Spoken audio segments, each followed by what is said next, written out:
एक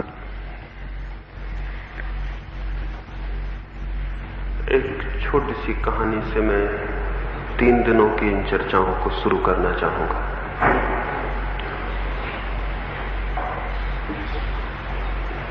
एक व्यक्ति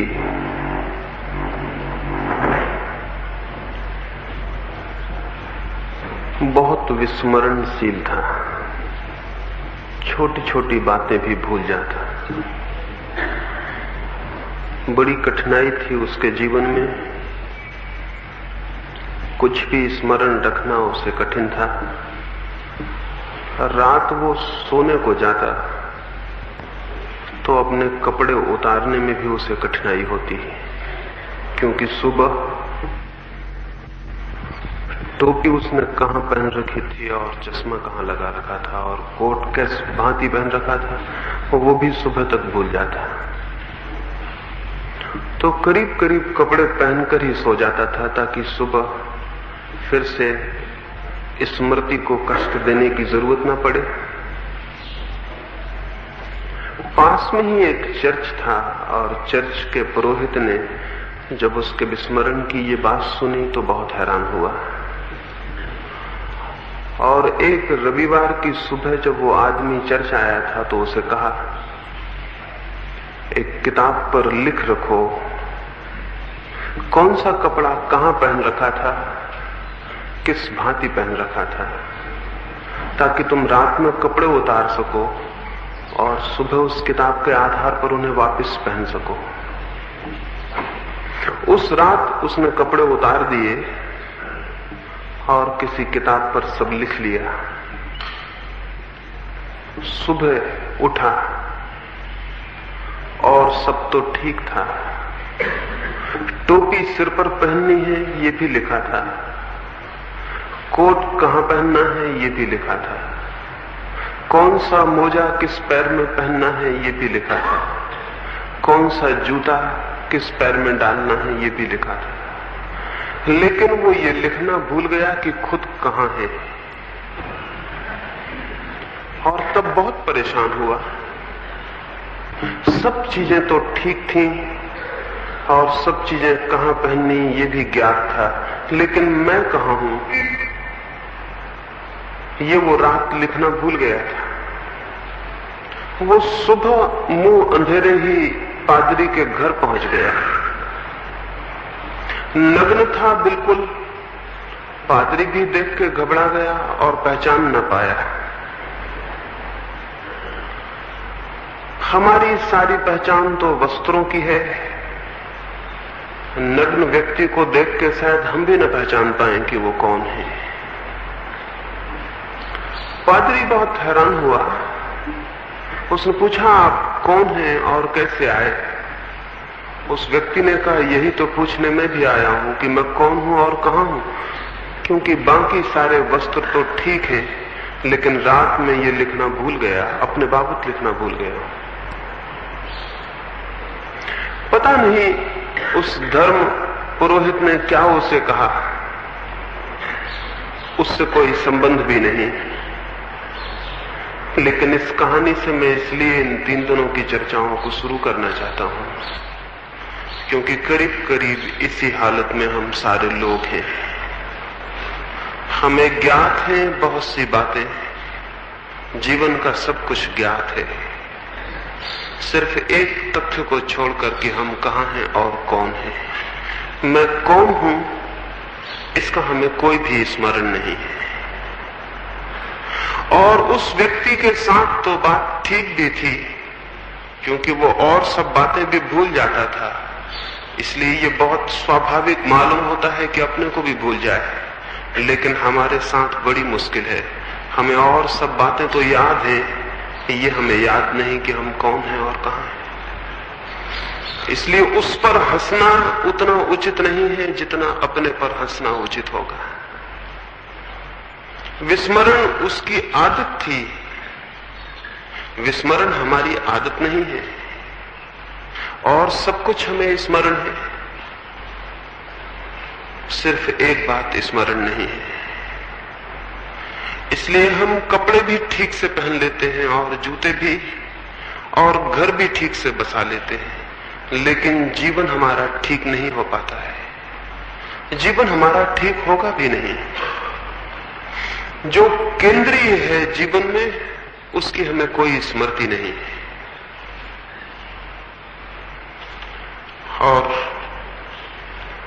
मैंने कहा कि नग्न जब वो धर्म पुरोहित के द्वार पर खड़ा हो गया, तो धर्म पुरोहित भी पहचान नहीं पाया कि वो कौन है, क्योंकि हम सभी एक दूसरों को वस्त्रों से पहचानते हैं। यहां हम इतने लोग आए हैं, अगर निर्वस्त्र आ जाएं तो कोई किसी को पहचान भी नहीं सकेगा कि कौन कौन है। लेकिन ये तो ठीक भी है कि हम दूसरों को वस्त्रों से पहचाने। बड़े मजे और आश्चर्य की बात तो यह है कि हम अपने को भी अपने वस्त्रों से ही पहचानते हैं। अपनी आत्मा का तो हमें कोई स्मरण नहीं, अपने स्वरूप का तो हमें कोई बोध नहीं, तो अपने वस्त्रों, और बहुत प्रकार के वस्त्र हैं। जो वस्त्र हम पहने हुए हैं वे धन के, पदवियों के, पदों के, सामाजिक प्रतिष्ठा के, अहंकार के, उपाधियों के, वो सारे वस्त्र हैं और उनसे ही हम अपने को भी पहचानते हैं। वस्त्रों से जो अपने को पहचानता है, वो उसका जीवन यदि अंधकारपूर्ण हो जाए, यदि उसका जीवन दुख से भर जाए, पीड़ा और विपन्नता से, तो आश्चर्य नहीं है, क्योंकि वस्त्र हमारे प्राण नहीं है, वस्त्र हमारी आत्मा नहीं है।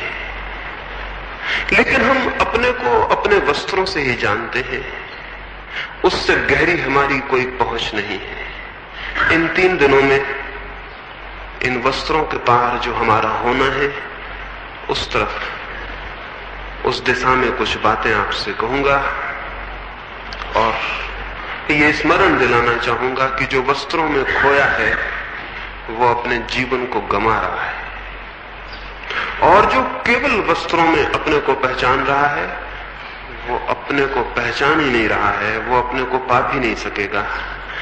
और जो व्यक्ति अपने को ही ना पा सके, उसके और कुछ भी पा लेने का कोई भी मूल्य नहीं है। अपने को खोकर अगर सारी दुनिया भी पाई जा सके तो भी उसका कोई मूल्य नहीं है। एक और छोटी कहानी मुझे स्मरण आई, वो मैं कहूं और फिर आज की सुबह इस आत्मविस्मरण के संबंध में जो मुझे कहना है वो आपको कहूंगा। 3 मित्र यात्रा पर निकले। पहली ही रात एक जंगल में उन्हें विश्राम करना पड़ा। खतरनाक स्थान था, जंगली जानवरों का डर था, डाकू और लुटेरों का भी भय था, अंधेरी रात थी। तो उन तीनों ने तय किया कि एक एक व्यक्ति जागता रहे, 2 सोए, एक जागा हुआ पहरा दे। एक तो उनमें गांव का पंडित था,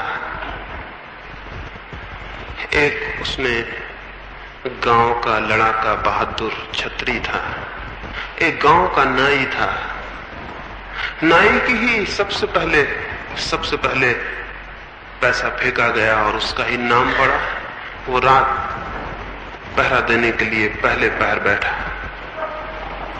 नींद उसे जल्दी आने लगी, दिन भर की थकान थी, तो किसी भांति अपने को जगाए रखने के लिए उसने बगल में अपने सोए हुए छत्री मित्र की हजामत बनानी शुरू कर दी।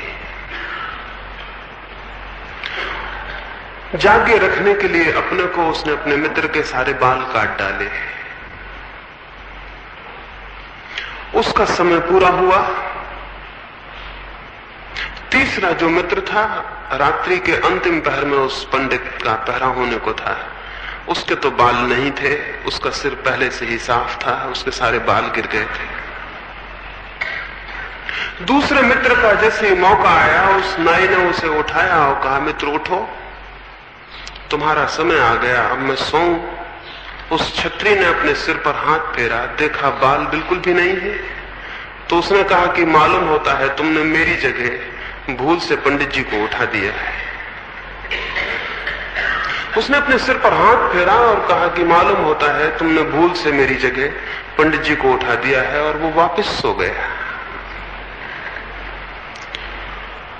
हम अपने को इसी भांति पहचानते हैं। हमारी पहचान हमारे वस्त्रों तक है। अगर बहुत गहरी जाती हो तो अपने शरीर तक जाती है, वो भी वस्त्र से ज्यादा गहरा नहीं है।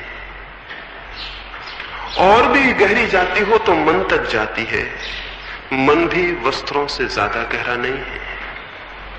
लेकिन उससे गहरी हमारी कोई पहचान नहीं जाती। जीवन में सारा दुख और सारा अंधकार इस आत्म अज्ञान से पैदा होता है। केंद्र पर, अपने स्वयं के केंद्र पर अंधकार होता है और हम सारे रास्तों पर दिए जलाने की कोशिश करते हैं। वे सब दिए काम नहीं पड़ते, क्योंकि मेरे भीतर अंधकार होता है तो मैं जहां भी जाता हूं अपने साथ अंधकार ले जाता हूं। उन रास्तों पर भी जहां की मैंने प्रकाश के दिए जलाए हैं, मेरे पहुंचने से अंधकार हो जाता है। क्योंकि मैं अंधकार हूं। जब तक मैं स्वयं को नहीं जानता तब तक मैं अंधकार हूं। तो मैं अपने अंधकार को लिए फिरता हूं जीवन में, और सारे लोग अपने अपने अंधकार को लिए फिरते हैं। हम सब जहां इकट्ठे हो जाते हैं वहां अंधकार बहुत घना हो जाता है। एक एक व्यक्ति उतने अंधकार में है, और जहां पूरी मनुष्य जाति इकट्ठी हो वहां अंधकार बहुत घना हो जाता है। मनुष्य जाति के पिछले 3-4 हजार वर्षों का इतिहास इसी अंधकार का इतिहास है। फिर इस अंधकार से संघर्ष पैदा होता है, युद्ध पैदा होते हैं, हिंसा पैदा होती है। इस अंधकार से ईर्ष्या पैदा होती है, घृणा पैदा होती है, क्रोध पैदा होता है। इस अंधकार से विध्वंस पैदा होता है। हम खुद दुखी होते हैं, औरों को दुखी करते हैं।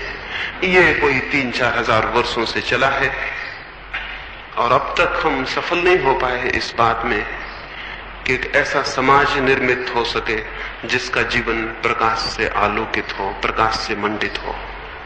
क्या आपको ज्ञात है कि 3000 वर्षों में कोई 14,600 युद्ध हुए? केवल 3000 वर्षों में 14,600 युद्ध, कोई 15,000 युद्ध, प्रतिवर्ष 5 युद्ध। हम शायद लड़ते ही रहे हैं, हमने कुछ और नहीं किया। और ये तो बड़े बड़े युद्धों की बात है।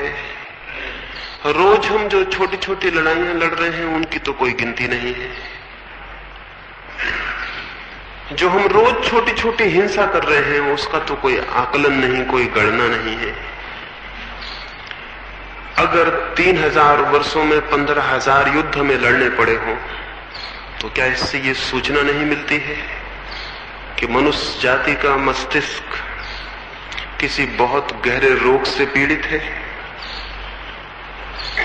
कोई इन 3000 वर्षों में मुश्किल से थोड़े से वर्ष हैं जब युद्ध न हुआ हो,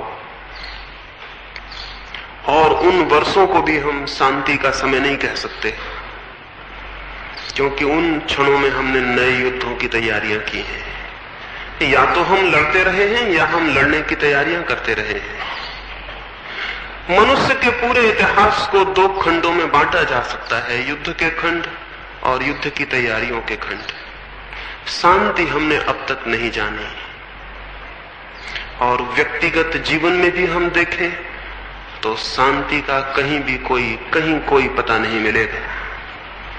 कोई आनंद की किरण उपलब्ध नहीं होगी, कोई प्रेम का संगीत नहीं सुनाई पड़ेगा। हम सारे लोग यहां इकट्ठे हैं, कौन अपने भीतर प्रेम के संगीत को अनुभव करता है? कौन अनुभव करता है अपने भीतर सुगंध को, जीवन की? कौन अनुभव करता है जीवन की धन्यता को, कृतार्थता को? एक अर्थहीनता, एक मीनिंगलेसनेस हमें पकड़े है, लेकिन किसी भांति हम जिए जाते हैं कल की आशा में। शायद कल सब ठीक हो जाएगा, लेकिन जिसका आज गलत है उसका कल कैसे ठीक होगा? क्योंकि कल तो आज से ही निकलेगा, आज से ही पैदा होगा। अगर आज दुख से भरा है तो स्मरण रखें, कल आनंद से भरा हुआ नहीं हो सकता है, क्योंकि कल का जन्म तो आज से होगा। कल आने वाला जीवन आप पैदा करेंगे, उसे आप प्रतिक्षण पैदा कर रहे हैं। तो यदि आज दुखी हैं तो जान लें कि कल भी दुखी रहेंगे। कल की आशा में, कल की सुख की आशा में आज के दुख को झेला तो जा सकता है, लेकिन कल के सुख को निर्मित नहीं किया जा सकता। कल के आनंद की कल्पना में आज की पीड़ा को सहा जा सकता है, लेकिन कल के आनंद को पैदा नहीं किया जा सकता। इसलिए आनंद है केवल आशा और जीवन है दुख। ऐसा हमारे सबके अनुभव में है। ये कोई सिद्धांत की बात नहीं है। जो भी अपने जीवन को थोड़ा सा खोलकर देखेगा उसे ये दिखाई पड़ेगा। ये सीधे तथ्य हैं। जीवन के संबंध में पहला तथ्य यही है कि जिस भांति हम उसे जी रहे हैं उस भांति कहीं कोई आनंद का फूल उसमें नहीं लगता है और ना लग सकता है। इसलिए कल की आशा पर कल ठीक हो जाएगा, कल आने वाले वर्ष या आने वाली जिंदगी में, परलोक में, पुनर्जन्म में सब ठीक हो जाएगा। ये सब कल की आशा का विस्तार है। कोई सोचता हो कि इस जन्म के बाद अगले जन्म में सब ठीक हो जाएगा, वो उसी तरह की भ्रांति में है जिस तरह की भ्रांति में जो सोचता है आज दुख है, कल शांति, कल सुख हो जाएगा। कोई सोचता हो मोक्ष में सब ठीक हो जाएगा तो भ्रांति में है, क्योंकि कल मुझसे पैदा होगा। आने वाला जन्म भी, मोक्ष भी, जो भी होने वाला है वो मुझसे पैदा होगा। और अगर मेरा आज अंधकारपूर्ण है तो कल मेरा प्रकाशित नहीं हो सकता। फिर क्या हम निराश हो जाएं और कल की सारी आशा छोड़ दें? मैं आपसे कहता हूं निश्चित ही कल के प्रति कोई आशा रखने का कारण नहीं है, लेकिन इससे निराश होने का भी कोई कारण नहीं है। आज के प्रति आशा से भरा जा सकता है, आज को परिवर्तित किया जा सकता है। मैं जो हूं उस होने में क्रांति लाई जा सकती है। मैं कल क्या होऊंगा इसके द्वारा नहीं, बल्कि जो मैं अभी हूं उसके ज्ञान, उसके बोध, उसके प्रति जागरण से, उसे जान लेने से आत्म स्मृति से क्रांति उत्पन्न हो सकती है। यदि मैं जान सकूं स्वयं को तो वो दिया उपलब्ध हो जाएगा जो मेरे जीवन से अंधकार को नष्ट कर दे। और स्वयं को जाने बिना और न कोई दिया है और न कोई प्रकाश है, न कोई आशा है। पहली बात, हम स्वयं को नहीं जानते हैं। ये जान लेना स्वयं को जानने के प्रति पहला चरण है। कोई सोचता हो कि मैं स्वयं को जानता हूं तो स्वयं को जानने के प्रति द्वार बंद हो जाएंगे। और धर्म की बहुत सी शिक्षाओं ने, संस्कृति ने, इधर हजारों वर्ष से दोहराए गए सिद्धांतों ने, आत्मा और परमात्मा की बातों ने हम में से बहुतों को यह भ्रम पैदा कर दिया है कि हम अपने को जानते हैं। इस भ्रम ने हमारे आत्म अज्ञान को गहरा किया है। स्वयं को जानने के भ्रम से बड़ा, इन शब्दों और सिद्धांतों के आधार पर स्वयं को जानने के भ्रम से बड़ा आत्मज्ञान में और कोई दूसरा अटकाव, कोई दूसरी दीवार, कोई दूसरा अवरोध नहीं। छोटे से बच्चे भी जानते हैं कि हम आत्मा हैं और बूढ़े भी दोहराते हैं कि हम आत्मा हैं। ये शब्द हैं, ये सत्ता का अनुभव हो तो जीवन बिल्कुल दूसरा हो जाए। ये सिद्धांत है, ये स्वयं की प्रतीति और साक्षात हो तो जीवन नया हो जाए और जीवन आनंद से भर जाए। लेकिन इन शब्दों को हमने सहारों की भांति पकड़ा हुआ है। अज्ञान में इन शब्दों से पैदा हुए झूठे ज्ञान को हमने बहुत तीव्रता से पकड़ा है। उसे छोड़ने में भी भय मालूम होता है। इसलिए जैसे जैसे आदमी मृत्यु के करीब पहुंचता है वैसे वैसे इन शब्दों को और जोर से पकड़ लेता है। वैसे वैसे गीता, कुरान और बाइबल उसके मस्तिष्क पर और जोर से बैठते जाते हैं। वैसे वैसे वो मंदिरों के द्वार खटखटाने लगता है और साधु सन्यासियों के सत्संग में बैठने लगता है, ताकि इन शब्दों को जोर से पकड़ ले, ताकि आती हुई मौत के विरोध में कोई सुरक्षा का उपाय बना ले। इसलिए जितने लोग मृत्यु से भयभीत होते हैं वे सभी आत्मा की अमरता में विश्वास कर लेते हैं। उनका ये विश्वास उनका ज्ञान नहीं है। कोई विश्वास कभी ज्ञान नहीं होता, सब विश्वास अज्ञान होते हैं। जीवन के प्रति जो भी हम माने हुए बैठे हैं वो सब हमारा अज्ञान है, और उस मानने के कारण ज्ञान तक जाने का सारा द्वार बंद है। स्वयं की स्मृति में, स्वयं के संबंध में प्रचलित सिद्धांत सबसे बड़ी बाधाएं हैं। सिद्धांत तो क्या बाधा है, हम उन पर विश्वास कर लेते हैं, ये बाधा है। हमारे विश्वास बाधा है। और जो व्यक्ति जितने ज्यादा विश्वासों से ग्रसित हो जाता है उसके जीवन में विवेक के अवतरण का, विवेक के आगमन का, विवेक के उठने और जगने की संभावना का उतना ही उसी मात्रा में ह्रास हो जाता है। असंभव हो जाती है ये बात कि हम स्वयं को जान सकें, क्योंकि स्वयं को जानने के सिद्धांत हमें ये भ्रम पैदा कर देते हैं कि हम जानते हैं, और ये भ्रम बहुत तलों पर है। एक सन्यासी एक राजा के घर मेहमान था। उस राजा ने सुबह ही आके उस सन्यासी को पूछा, मैं सुनता हूं कि आप परमात्मा की बातें करते हैं, क्या मुझे परमात्मा से मिला दे सकेंगे? ये बात उस राजा ने अपने जीवन में और भी न मालूम कितने सन्यासियों से पूछी थी। इस सन्यासी से भी पूछी, और जो अपेक्षा थी, जो और सन्यासियों ने बातें कही थी, सोचा वही बातें ये सन्यासी भी कहेगा।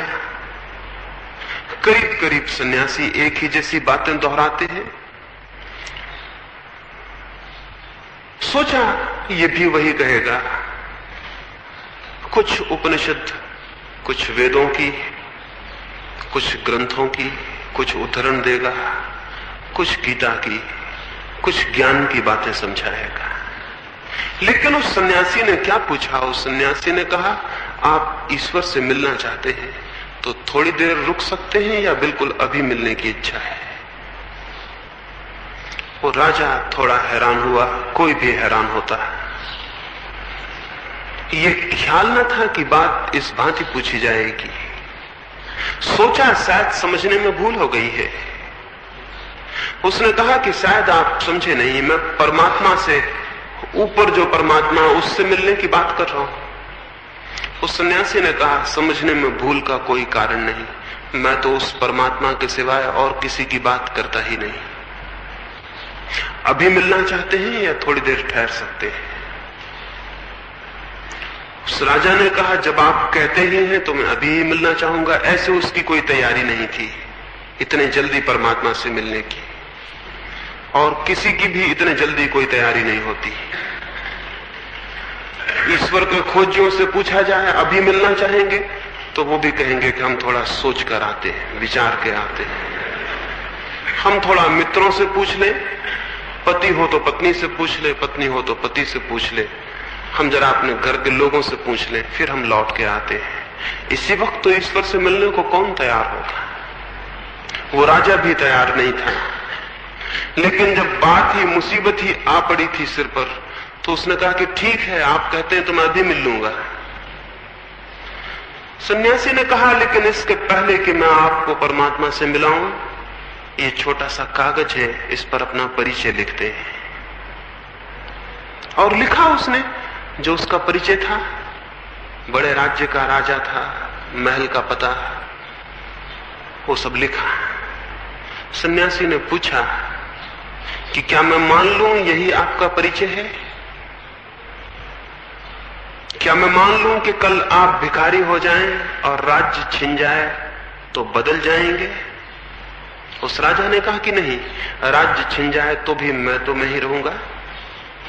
तो सन्यासी ने कहा कि फिर राजा होना आपका परिचय नहीं हो सकता, क्योंकि राज्य छिन जाने पर भी आप रहेंगे और आप ही रहेंगे, भिखारी होने पर भी आप ही रहेंगे, तो फिर राजा होना आपका परिचय नहीं हो सकता। और ये जो नाम लिखा है, माँ बाप दूसरा नाम भी दे सकते थे, और आप भी चाहें तो दूसरा नाम रख ले सकते हैं, उससे भी बदल नहीं जाएंगे।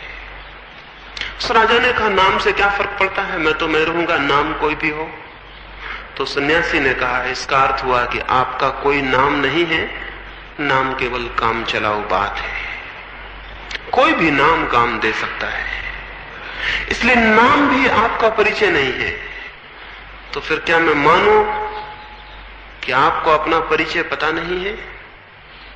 क्योंकि दो ही बातें आपने लिखी हैं, राजा होना और अपना नाम। उस राजा ने वो कागज वापस ले लिया और कहा, मुझे क्षमा करें, अगर मेरा नाम, मेरा धन, मेरा पद और मेरी प्रतिष्ठा मेरा परिचय नहीं है, तो फिर मुझे पता नहीं कि मैं कौन।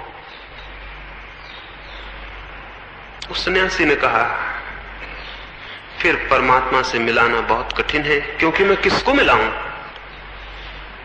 मैं किसकी खबर भेजूं, कौन मिलना चाहता है, मैं किसकी खबर भेजूं, कौन मिलना चाहता है। जाओ और खोजो कि कौन हो, और जिस दिन खोज लोगे उस दिन मेरे पास नहीं आओगे कि परमात्मा से मिला दूं, क्योंकि जिस दिन तुम स्वयं को पालोगे उस दिन उसे भी पालोगे जो सबके भीतर है।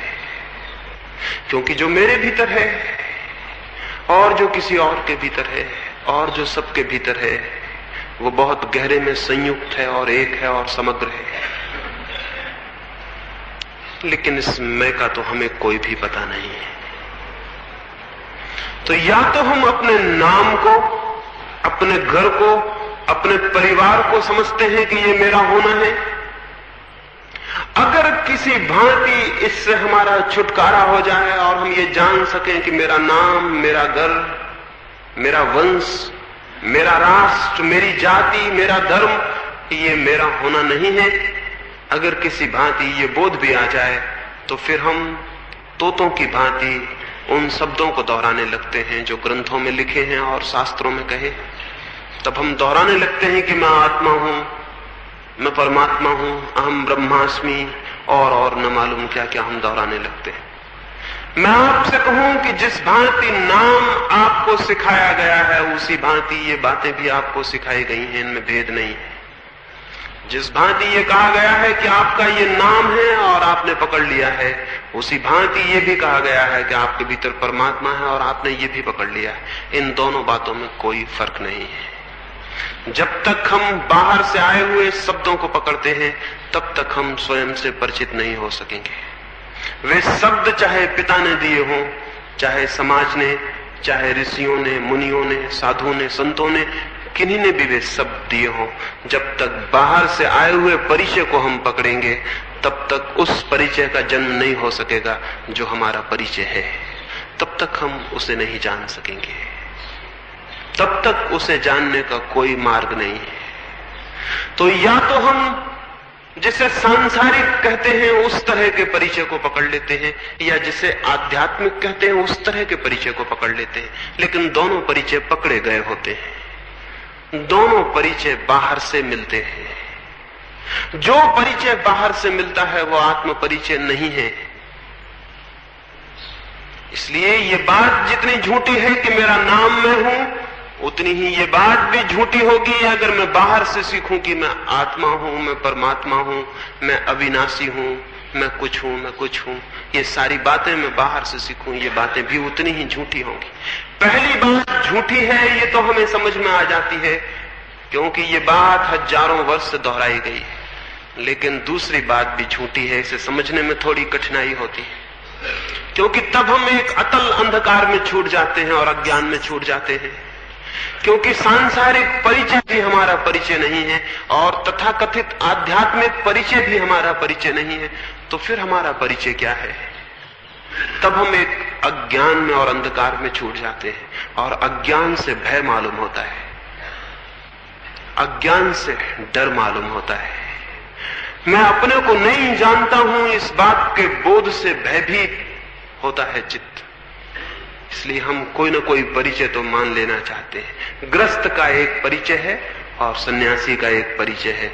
ये दोनों परिचय झूठे हैं।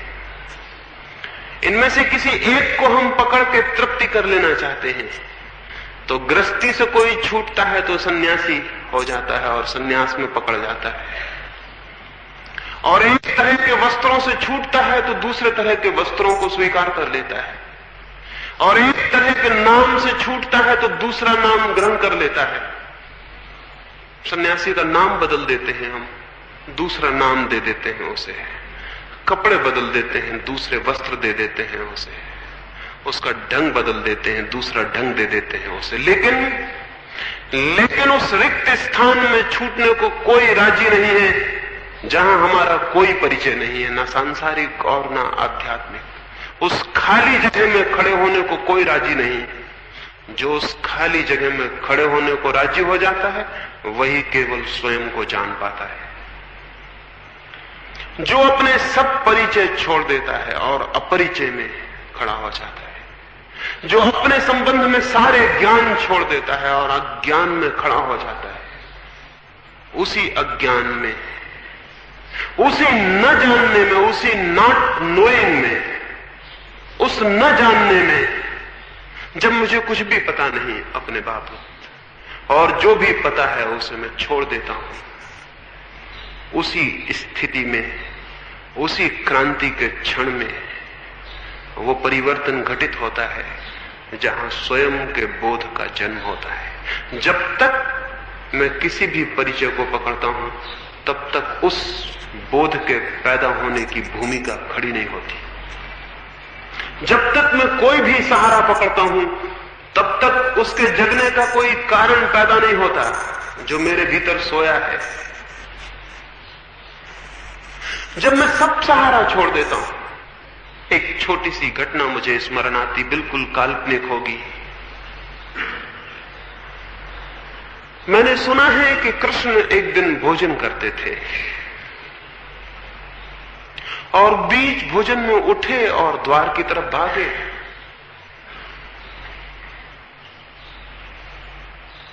जो उन्हें भोजन कराते थे उन्होंने कहा, क्या करते हैं, कहां भागते हैं, बीच भोजन में उठते हैं?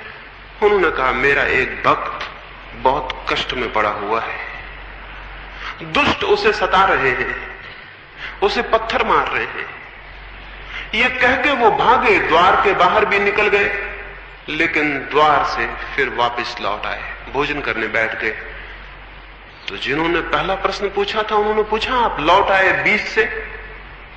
उन्होंने कहा, उस भक्त ने खुद भी पत्थर अपने हाथ में उठा लिया है, अब मेरे जाने की वहां कोई जरूरत नहीं रह गई। अभी लोग उसे मार रहे थे, वो निहत्ता असहाय खड़ा हुआ झेल रहा था। मेरी जरूरत थी, अब उसने पत्थर खुद भी उठा लिए हैं, अब मेरी कोई भी जरूरत नहीं।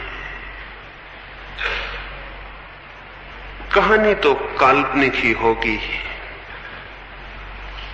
लेकिन मनुष्य के जीवन में जो भी सोया है, चाहे उसे कोई नाम दे, सत्य कहें, आत्मा कहें, परमात्मा या कोई और नाम दे, कृष्ण कहें, क्राइस्ट कहें या कुछ और कहें, जो भी भीतर सोया है, जब तक आप बेसहारा नहीं हो जाएंगे तब तक उसके उठने के और जगने का कोई कारण नहीं है।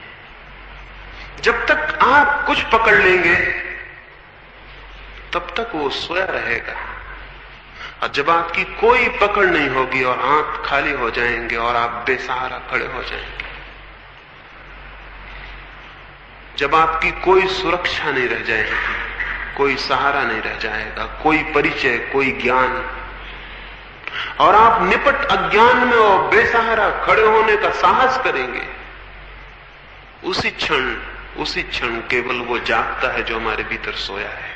उसी क्षण वहां स्फुरना होती, उसी क्षण वहां कोई बीज टूटता है और अंकुरित होता है, उसी क्षण वहां कोई अंधकार टूटता है, कोई ज्योति जागती है। उसके पहले नहीं, उसके पहले असंभव है, उसके पहले बिल्कुल असंभव है, क्योंकि उसके पहले हम कोई न कोई पूरक, कोई न कोई सब्स्टिट्यूट खोज लेते हैं। हम खोज लेते हैं तो उसे जो सोया है उसे जागने का कोई कारण नहीं रह जाता। हम पत्थर उठा लेते हैं, फिर कठिनाई हो जाती है, और हम कोई न कोई परिचय पकड़ लेते हैं, कोई न कोई वस्त्र पकड़ लेते हैं, कोई न कोई रूप, कोई न कोई आकृति, कोई न कोई नाम, कोई न कोई शब्द, कोई न कोई सिद्धांत पकड़ लेते हैं। अज्ञान ढक जाता है और ज्ञान के जन्म का कोई कारण नहीं रह जाता। ज्ञान के आगमन के लिए पहला द्वार स्वयं के भीतर अपने समग्र अज्ञान की स्वीकृति है। तो आज की सुबह मैं आपको कहना चाहूंगा, ज्ञानी न बने, अपने अज्ञानी होने को जाने। ज्ञानी बनना बहुत आसान है, अपने अज्ञान को जानना और स्वीकार कर लेना बहुत दुस्साहस की बात है। क्योंकि ज्ञानी बनने में अहंकार की सहज तृप्ति होती है, अज्ञान को स्वीकार करने में अहंकार एकदम टूट के दो टुकड़े हो जाता है, उसके खड़े होने की कोई जगह नहीं रह जाती। ज्ञानी होने में अहंकार की खूब तृप्ति है। तो पंडित जितना अहंकारी हो जाता है उतना तो जगत में कोई अहंकारी नहीं होता। उपदेशक जितने अहंकार से भर जाते हैं उतना तो कोई अहंकारी नहीं होता। जितना ये ज्ञान की बातें करने वाले लोग अहंकार से पीड़ित हो जाते हैं उतना तो कोई और अहंकारी नहीं होता। ये हम जितना ज्यादा हमें ये ख्याल पैदा होता है कि कुछ शब्दों को इकट्ठा करके, कुछ विचारों को इकट्ठा करके हमने जान लिया, मैं जान गया हूं, जानते तो हम कुछ भी नहीं, हमारा मैं जरूर मजबूत होता है और भर जाता है। और फिर जिस चीज से भरने लगता है उसको हम इकट्ठा करने लगते हैं। कोई धन इकट्ठा करने लगता है, क्योंकि धन के इकट्ठे करने से अहंकार बढ़ता हुआ मालूम पड़ता है। कोई बड़े महल बनाने लगता है, ताजमहल खड़े करने लगता है, कोई कुछ और करने लगता है, क्योंकि उससे अहंकार बढ़ता है। कोई त्याग करने लगता है क्योंकि उससे अहंकार बढ़ता है। और हमारा अहंकार बड़ा सूक्ष्म है, वो निरंतर अपने को भरने की कोशिश करता है। अगर त्याग को प्रशंसा मिलती हो, आदर होता हो, तो हम त्याग कर सकते हैं, उपवास कर सकते हैं, धूप में खड़े रह सकते हैं, सिर के बल खड़े रह सकते हैं, शरीर को सुखा सकते हैं। अगर चारों तरफ जय जयकार होता हो तो हम मरने को राजी हो सकते। नहीं तो कोई शहीद मरने को राजी होता? कोई मरने को राजी होता? लेकिन अहंकार को अगर तृप्ति मिलती हो तो हम सूली पर भी लटकते वक्त मुस्कुरा सकते हैं और प्रसन्न हो सकते हैं। एक फकीर था नसीरुद्दीन, फकीर हुआ उसके पहले एक राजा के घर वजीर था। राजा और नसीरुद्दीन एक दफा शिकार करने को गए। एक जंगल में रास्ता भटक गए और एक छोटे से गांव में सुबह सुबह रास्ता खोजते हुए पहुंचे। भूख लगी थी। एक घर में गए और उन्होंने नाश्ते के लिए प्रार्थना की। उस गरीब आदमी के पास 2-4 अंडे थे, उसने कुछ बनाया अंडों से और उन्हें भेंट किया। चलते वक्त राजा ने कहा, कितना पैसा हुआ? उस देश की मुद्रा में उस गरीब आदमी ने कहा 50 रुपया। राजा बहुत हैरान हुआ, 2-4 अंडों की कीमत 2-4 पैसे भी नहीं थी, 50 रुपया। उसने वजीर नसीरुद्दीन से पूछा, क्या बात है? Are eggs so rare in this part of the country? क्या इस हिस्से में अंडे इतने कम मिलते हैं? उस नसीरुद्दीन ने कहा कि नहीं, eggs are not rare sir, but kings are. अंडे नहीं, अंडे तो बहुत मिलते हैं, अंडे कम नहीं मिलते, लेकिन इस हिस्से में राजा बहुत मुश्किल से मिलते हैं। वो राजा 50 रुपए देने की कल्पना भी नहीं करता था, लेकिन जैसे ही उसे पता चला राजा बहुत मुश्किल से मिलते हैं, उसने 50 रुपए दिए और 50 रुपए इनाम दी नसीरुद्दीन को कि तुमने एक बहुत अद्भुत बात कही। 50 रुपए अंडे के भी चुकाए और 50 रुपए इनाम भी दी। क्यों? बड़ी तृप्ति हुई है। राजा बहुत मुश्किल से मिलते हैं। ये जो हमारी अस्मिता है, रोज रोज इस बात की तृप्ति खोजती रहती है। जिस चीज से आप न्यून होते जाते हैं वही चीज आपके अहंकार की तृप्ति करने लगती। एक नगर में एक महल ऊपर उठने लगता है, जब तक दूसरे मकानों के बराबर होता है तब तक कोई तृप्ति नहीं होती। जब दूसरे मकानों से ऊपर उठने लगता है तो तृप्ति होनी शुरू हो जाती है। और जितना ऊपर उठने लगता है और जिस दिन अकेला रह जाता है, उस गांव में एक ही रह जाता है ऊंचा मकान, उस दिन खूब तृप्ति होने लगती है। न्यूनता, अहंकार मांगता है न्यूनता। कोई त्याग करने लगता है, कोई धन इकट्ठा करने लगता है, कोई विचार का संग्रह करने लगता है, ज्ञानी बनने लगता है। और जिस दिन वो ज्ञानी बनता जाता है और अकेला, और धीरे धीरे लगता है वो अकेला ही रह गया, मालिक उस ज्ञान का और कोई भी मालिक नहीं, उस दिन बड़ी गहन तृप्ति होने लगती है। लेकिन अहंकार जितना जितना पुष्ट हो जाता है, स्वयं को जानना उतना ही असंभव हो जाता है। जितनी अस्मिता गहरी हो जाती है, ये जो ईगो है, ये जो मैं हूं, ये जितना सख्त और ठोस हो जाता है, उतना ही उसे जानना मुश्किल हो जाता है। जो मैं हूं, जो मेरा वास्तविक होना। क्यों? क्योंकि अस्मिता मेरे द्वारा निर्मित है, अहंकार मेरा निर्माण है, और मैं मेरा निर्माण नहीं हूं। मेरा होना, मेरी आत्मा, मेरी वास्तविकता मेरा निर्माण नहीं है। अस्मिता, अहंकार मेरा निर्माण है, मेरा क्रिएशन है।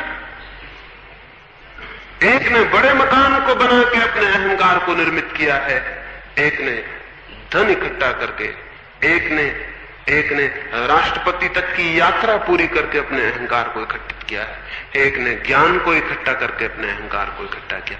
ये हमारा निर्माण है, ये हमने बनाया है। और मैं मेरा निर्माण नहीं हूं।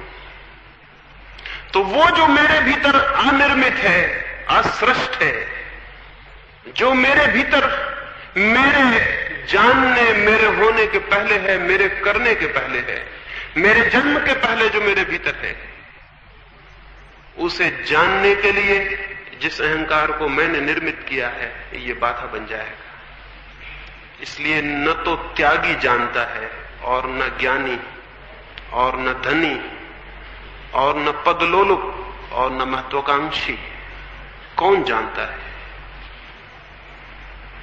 जानने के द्वार पर पहली तो बात यही है कि वो जान पाता है जो सब भांति नहीं जानता हूं, इसकी स्वीकृति को उपलब्ध होता है। इस स्वीकृति को जानते ही, पहचानते ही कि मैं नहीं जानता हूं, और कोई पकड़ने का ख्याल नहीं रह जाता। मैं खाली हाथ खड़ा रह जाता हूं, खाली हाथ खड़ा रह जाता हूं, खाली मन। मैं आपसे पूछूं आपका नाम क्या है, आप बहुत जल्दी उत्तर दे देते हैं कि मेरा नाम राम है, विष्णु है, या कुछ और है। क्यों? इतने विश्वस्त हैं कि यह आपका नाम है। कभी सोचा, कभी विचारा कि मैं ये क्या कह रहा हूं? एक जल्दी से नाम निकल आता है, हम नाम उत्तर दे देते हैं, उत्तर दे देते हैं, बात खत्म हो जाती है। कभी थोड़ी देर ठहर जाएं और सोचें मेरा नाम है कुछ, तो शायद भीतर एक सन्नाटा हो जाए, एक साइलेंस हो जाए, एक मौन हो जाए। कोई नाम खोजे से न मिले तो एक मौन पैदा हो जाए।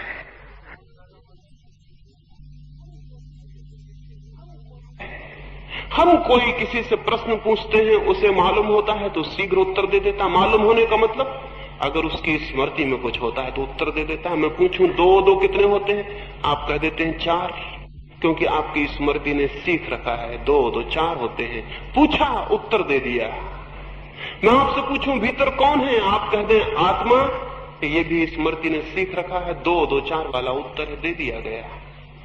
लेकिन स्मृति ज्ञान नहीं है। तो स्वयं की खोज में पूछते वक्त कि मैं कौन हूं, उत्तर की अपेक्षा न करें, क्योंकि जो भी उत्तर आएगा वो स्मृति से आएगा, झूठा होगा, सीखा हुआ होगा। सब सीखी हुई बातें झूठी होती, ज्ञान नहीं बनती। कुछ भी सीखा हुआ ज्ञान नहीं बनता है। जीवन में जो क्षुद्र है वो सीखा जा सकता है, क्योंकि वो बाहर है। जीवन में जो विराट है वो सीखा नहीं जा सकता, क्योंकि वो भीतर है। जो भीतर है उसे बाहर से नहीं सीखा जा सकता, उसे जाना जा सकता है, उसे उगाड़ा जा सकता है, उसे डिस्कवर किया जा सकता है, उसे पहचाना जा सकता है, लेकिन सीखा नहीं जा सकता। उसे जाना जा सकता है, लेकिन याद नहीं किया जा सकता। तो जब भी प्रश्न पूछें कि मैं कौन हूं, और वो मनुष्य कभी धार्मिक ना हो पाएगा जिसने अपने से ये ना पूछा हो कि मैं कौन, और वो मनुष्य कभी सत्य को ना जान पाएगा, और कभी आनंद को भी उपलब्ध ना हो पाएगा जिसने अपने प्राणों की सारी गहराई में न पूछा हो कि मैं कौन हूं। और अगर कोई भी उत्तर आता हो तो उत्तर को इंकार कर दें, क्योंकि उत्तर सीखा हुआ होगा, स्मृति से आया हुआ होगा। और स्मृति तो केवल वही जानती है जो सीख लिया गया है। स्मृति उसे नहीं जानती जिसे हम नहीं जानते, जो अज्ञात है, अननोन है, जो अभी अपरिचित है, उसे स्मृति नहीं जानती है।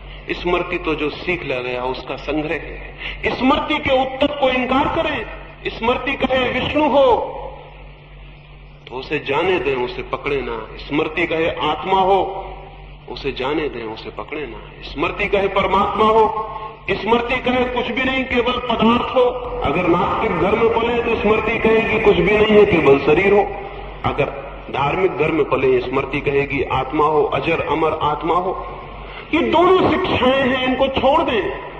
नास्तिक को आस्तिक को जाने दें, ग्रंथों से आए हुए उत्तर को जाने दें। फिर क्या होगा? जब कोई उत्तर ना आएगा तो क्या होगा? जब किसी उत्तर की स्वीकृति ना होगी तो क्या होगा? भीतर एक सन्नाटा हो जाएगा, एक मौन खड़ा हो जाएगा, एक साइलेंस पैदा हो जाएगी। और उसी मौन से, उसी सन्नाटे से, उसी शून्य से उस चीज का अनुभव आना शुरू होता है जो स्वयं का होना है। पूछें मैं कौन हूं, और कृपा करके किसी उत्तर को न पकड़े। पूछें मैं कौन हूं, और प्रश्न ही रह जाने दें, उत्तर नहीं। और प्रश्न को ही गूंजने दें, और प्रश्न को ही प्राणों में छाने दें, और प्रश्न को ही उतरने दें गहरा। और कोई उत्तर न पकड़ें, क्योंकि सभी उत्तर सीखे हुए होंगे। कोई उत्तर हिंदू का, मुसलमान का, जैन का न पकड़े, सब उत्तर सीखे हुए होंगे। प्रश्न रह जाए मैं कौन हूं, तीर की भांति प्राणों को छेदता हुआ। सिर्फ प्रश्न रह जाए मैं कौन हूं, और कोई उत्तर न हो, तो आप हैरान होंगे। उसी अंतराल में, उसी खाली जगह में, उसी मौन में वो किरण उतरनी शुरू होगी स्वयं की। स्वयं को जानने का पहला साक्षात, स्वयं के अनुभव का पहला बोध, पहला प्रकाश उतरना शुरू होगा। तो आज की सुबह निवेदन करना चाहता हूं, पूछें अपने से मैं कौन हूं, और किसी उत्तर को स्वीकार न करें जो बाहर से आया हुआ हो। किसी उत्तर को स्वीकार न करें, चाहे वो किसी भगवान के अवतार का उत्तर हो, चाहे किसी तीर्थंकर का, चाहे किसी ईश्वर पुत्र का, चाहे किसी पैगंबर का, चाहे किसी बुद्ध पुरुष का, किसी का भी उत्तर हो, उसे स्वीकार न करें। परमात्मा की खोज के मार्ग पर, सत्य की खोज के मार्ग पर जो भी बीच में आ जाए उसे विदा कर दें, उसे कहें हट जाओ। चाहे वो तीर्थंकर हो, चाहे ईश्वर पुत्र हो, चाहे भगवान स्वयं हो, उसे कहें कि रास्ता छोड़ दो। मैं जानना चाहता हूं, तो मुझे किसी के भी उत्तर को स्वीकार करने की कोई गुंजाइश नहीं है। मैं देखना चाहता हूं, तो मैं किसी दूसरे की उधार आंख से नहीं देख सकता। और मेरे प्राण स्पंदित होना चाहते हैं, तो मेरा हृदय धड़केगा तो ही ये हो सकता है, किसी और के हृदय की धड़कन से ये नहीं हो सकता।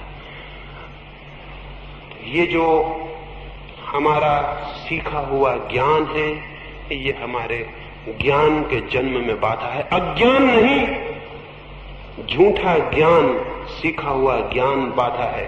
अज्ञान नहीं, ज्ञान, सीखा हुआ ज्ञान अवरोध है। वही रोक रहा है, वही दीवार बन के खड़ा है। अज्ञान तो अत्यंत निर्दोष स्थिति में खड़ा कर देगा, बहुत इनोसेंस में खड़ा कर देगा, बहुत सरलता में, बहुत निरअहंकार स्थिति में खड़ा कर देगा। इसलिए एक बात, और जो इस बात को पूरा न कर सके वो आगे खोज नहीं कर सकेगा। जो अपने अज्ञान को स्वीकार न कर सके वो आगे खोज नहीं कर सकेगा। सोक्रेटिस के समय में एक व्यक्ति को देवी आती थी, पता नहीं, और उस व्यक्ति से किसी ने पूछा, जब वो आविष्ट था देवी से, पूछा कि यूनान में सबसे बड़ा ज्ञानी कौन है? उसने कहा सोक्रेटिस, सुकरात। वो सुकरात के पास गया और उसने सुकरात से पूछा कि ये घोषणा हुई है, देवी घोषणा है कि तुम यूनान के सबसे बड़े ज्ञानी हो। उसने कहा जाओ और देवी को कहना कि कुछ भूल हो गई है, क्योंकि मैं तो जैसे जैसे खोजता हूं, पाता हूं, मुझसे बड़ा और कोई अज्ञानी नहीं।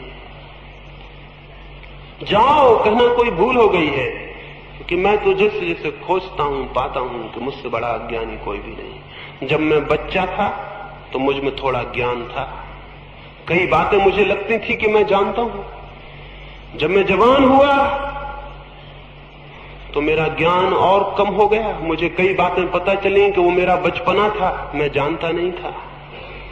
और अब जब मैं बूढ़ा हो गया हूं तो मैं पाता हूं कि जो भी मैं जानता था वो कुछ भी नहीं जानता था। अब तो एक अज्ञान मुझे घेर रहा है, मुझे लगता है मैं कुछ भी नहीं जानता हूं। वो व्यक्ति वापस गया और उसने जाके कहा कि सुकरात तो कहता है कि मैं परम अज्ञानी हूं और मैं कुछ भी नहीं जानता हूं। वो व्यक्ति जो आविष्ट था वो हंसा और उसने कहा जाओ जाओ और उससे कहो इसीलिए उसे कहा कि वो महाज्ञानी है। इसीलिए कहो, इसीलिए कहा कि वो महाज्ञानी है, क्योंकि ज्ञान के अवतरण की भूमिका है अपने अज्ञान को पूरी तरह जान लेना, स्वीकार कर लेना, पहचान लेना।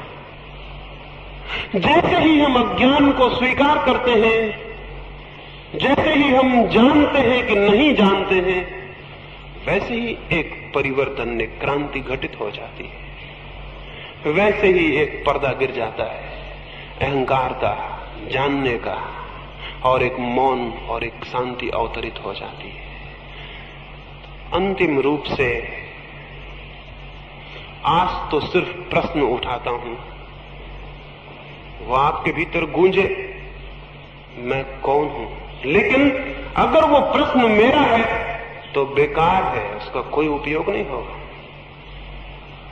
क्योंकि जब मैं कहता हूं किसी दूसरे के उत्तर को स्वीकार न करना, तो क्या मैं ये कहूंगा किसी दूसरे के प्रश्न को स्वीकार कर लेना?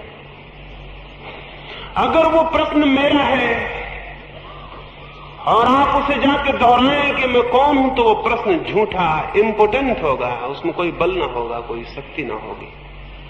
वो प्रश्न आपका हो तो ही आपके प्राणों में स्पंदन ला सकता है। वो प्रश्न आपका हो तो ही आपके प्राणों में आंदोलन ला सकता है। वो प्रश्न आपका हो तो ही तीर की भांति आपके गहरे से गहरे अंतस्थल तक पहुंच सकता है। क्या आपके भीतर प्रश्न है? क्या आपके भीतर अपना प्रश्न है? क्या जीवन आपके मन में प्रश्न नहीं उठाता? क्या जीवन आपको जिज्ञासा से नहीं भरता? क्या जीवन आपके सामने ये सवाल खड़ा नहीं करता है कि मैं कौन हूं, ये क्या है? क्या आप एकदम बहरे और अंधे हैं? क्या आपके हृदय में कोई जिज्ञासा ही पैदा नहीं होती? अगर होती हो कोई जिज्ञासा, अगर होता हो कोई प्रश्न खड़ा, अगर होती हो कोई प्यास मन में जानने की, पहचानने की, जीवन के सत्य को पाने की, तो उसे इकट्ठा कर ले और उसे एक प्रश्न बन जाने दे। क्योंकि जो और चीजों के संबंध में पूछने जाता है वो दूर निकल गया, उसने बुनियादी प्रश्न छोड़ दिया। बुनियादी प्रश्न तो स्वयं से शुरू होता है, मैं कौन हूं। और अगर भाग्य से, सौभाग्य से आपका प्रश्न खड़ा हो जाए और दूसरों के उत्तर आप विदा कर सकें, तो कोई बाधा नहीं है स्वयं को जान लेने में। कोई बाधा नहीं है, कोई बाधा नहीं है, कोई दीवार नहीं है। लेकिन बहुतों के मन में प्रश्न ही नहीं है, बहुतों के मन में जिज्ञासा नहीं है। क्यों? ये तो असंभव है कि प्रश्न कहीं न कहीं न हो। ये तो असंभव है भीतर प्रश्न कहीं न कहीं न हो, फिर भी जिज्ञासा नहीं बनती मालूम पड़ती। क्या होगा कारण? कारण है साहस की कमी है। क्यों? हम केवल वे ही प्रश्न पूछते हैं जिनके उत्तर हमें मालूम है। हम केवल वे ही प्रश्न पूछते हैं जिनके उत्तर हमें मालूम है। मजे से प्रश्न भी पूछ लेते हैं, उत्तर भी दे देते हैं और जीवन में समाधान हो जाता है। हम वे प्रश्न पूछते ही नहीं जिनके उत्तर हमें मालूम नहीं, क्योंकि उन प्रश्नों का पूछना हमारे अज्ञान का उद्घाटक होगा। इसलिए डरते हैं, इसलिए भयभीत रहते हैं, उन प्रश्नों से दूर रहते हैं, उन प्रश्नों से बचते हैं जिनसे हमारे अज्ञान का उद्घाटन हो जाए। साहस चाहिए प्रश्न पूछने को, हिम्मत चाहिए। और हमारा तो उल्टा है हिसाब।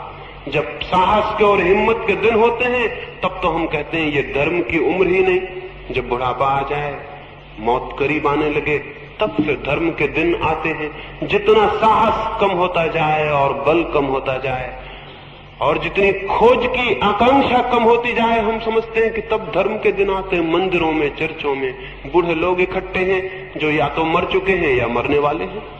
वो लोग वहां इकट्ठे हैं और धीरे धीरे ये ख्याल पैदा हो गया है कि वो इन्हीं लोगों का काम है।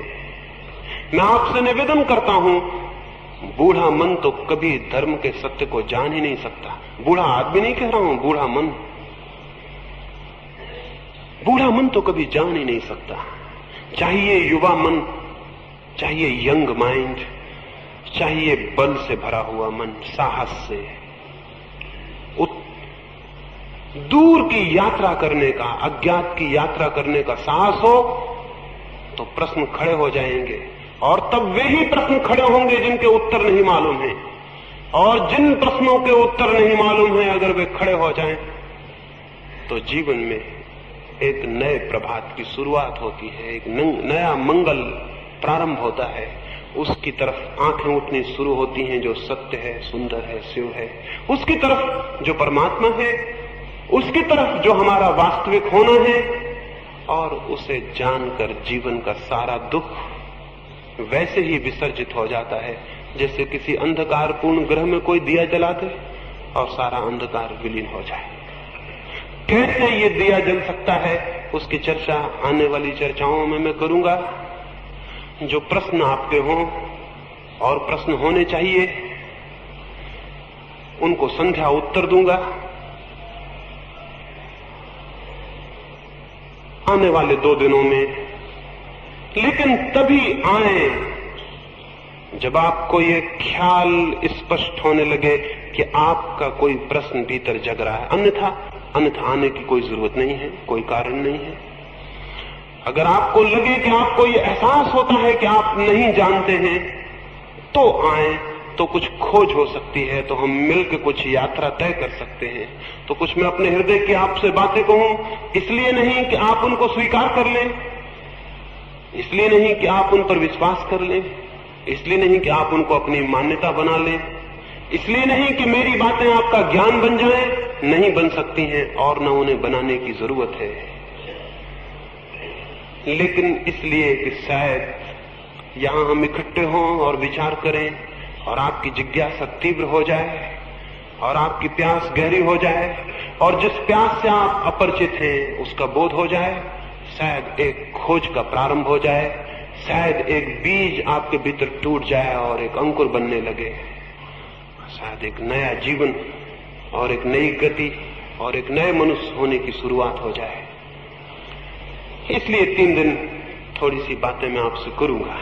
आज तो प्रश्न खड़ा करता हूं उस प्रश्न को साथ लिए जाएं, रात उसे साथ लिए सो जाएं और थोड़ा प्रयोग करके देखें। उत्तर जो भी आता हो उसे बाहर हटा दें, उत्तर जो भी आता हो उसे इनकार कर दें और प्रश्न को गहरा होने दें। जहां आपने उत्तर पकड़ा प्रश्न वहीं मर जाएगा, जहां आपने उत्तर पकड़ा प्रश्न वहीं समाप्त हो जाएगा। तो अगर प्रश्न को गहरे जाने देना है तो उत्तर मत पकड़ना। जब प्रश्न ही प्रश्न रह जाए और कोई उत्तर मन में न हो, तब कोई चीज जगनी शुरू होगी, तब कोई हमारे भीतर से दौड़ेगा हमारी सहायता को, तब कोई हमारे भीतर से उठेगा हमारी सहायता को, तब हमारे भीतर कोई जगेगा जो सोया है, और वही आत्म परिचय बन जाता है, वही आत्मज्ञान बन जाता है। मैं कौन हूं? शोपेनहावर एक सुबह कोई 3 बजे रात जल्दी उठ गया और एक बगीचे में गया। बगीचे में था अंधेरा और शोपेनहावर था विचारक। एकांत पाके जोर जोर से खुद से बातें करने लगा। कोई था नहीं इसलिए कोई डर भी नहीं था। कोई होता है तो हम दूसरे से बातें करते हैं, कोई नहीं होता तो हम अपने से बातें करते हैं। वो भी अपने से बात करने लगा, कोई भी नहीं था। माली की नींद खुली, उसने सोचा रात 3 बजे कौन आ गया है यहां, और फिर बातें करता हुआ घूम रहा है और अकेले ही मालूम होता है। माली डरा, सोचा शायद कोई पागल है। उसने लालटेन उठाई, अपना भाला उठाया और गया और दूर से चिल्ला के पूछा डर के मारे, कौन हो? शोपेनहावर हंसने लगा। हंसने से माली और घबरा गया। निश्चित ही पागल है, सुबह सुबह रात आ गया, अपने से बातें करता घूमता है। पूछा कौन हो, उत्तर क्यों नहीं देते? शोपेनहावर ने कहा मेरे मित्र, काश उत्तर दे सकता। इधर 30 वर्षों से अपने से यही पूछ रहा हूं, कौन हूं? खुद को ही पता नहीं चलता, तुम्हें क्या उत्तर दूं? लेकिन मैं आपसे कहूं, शोपेनहावर को इसीलिए पता नहीं चला कि वो पूछता तो था कि मैं कौन हूं, लेकिन बहुत से उत्तर खोजता था उपनिषद में, यहां वहां, कांट में, ईगल में, और न मालूम कहां कहां उत्तर खोजता था। इसलिए 30 साल खराब गए और पता नहीं शोपेनहावर को मरते वक्त भी पता चला कि नहीं चला। मैं नहीं समझता कि पता चला होगा, क्योंकि तब भी वो उत्तर खोज रहा था। उत्तर खोज रहा है, भीतर प्रश्न है, उत्तर बाहर खोजे जा रहे हैं, उत्तर नहीं मिलेंगे। मैं आपसे कहता हूं प्रश्न में ही उत्तर छिपा है। बाहर मत खोजें और बाहर के किसी उत्तर को स्वीकार न करें, और प्रश्न को आने दें पूरे वेग से कि वो सारे प्राणों के रंध्र रंध्र को भर दे, श्वास श्वास भर दे, हृदय की धड़कन धड़कन उससे भर जाए, प्रश्न ही रह जाए और कुछ ना हो। और तब वही, बिल्कुल वही प्रश्न के साथ ही उत्तर है। वो उत्तर बाहर से नहीं आता है, वो उत्तर भीतर से उपलब्ध होता है। परमात्मा करे वो उत्तर उपलब्ध हो, लेकिन प्रश्न आपको पूछना पड़ेगा। मेरा प्रश्न नहीं हो सकता है, किसी और का प्रश्न नहीं हो सकता। तो कल अगर आपके मन में अपना प्रश्न हो तो आए। यहां कोई व्याख्यान नहीं है, कोई उपदेश नहीं है, यहां कोई आपको कुछ समझाने का कोई रस नहीं है, कोई आनंद नहीं है। वो प्रश्न उठता हो तो आए, तो फिर कुछ बात हो सकेगी, तो फिर 2 हृदय किसी तल पर मिल सकते हैं और कोई बात हो सकती है। मेरी बातों को इतने प्रेम से सुना है, और ऐसी बातों को जो आपको ज्ञान नहीं देती बल्कि आपके अज्ञान के लिए आग्रह करती हैं, बड़ी कृपा है और दया है। इतने प्रेम से सुना, उससे बहुत अनुग्रहित हूं। परमात्मा करे आज जो अज्ञान है वो कल ज्ञान बन जाए, आज जो अंधकार है वो कल प्रकाश बन जाए। इस कामना के साथ आज की बात पूरी करता हूं। सबके भीतर बैठे परमात्मा को मेरे प्रणाम स्वीकार करें।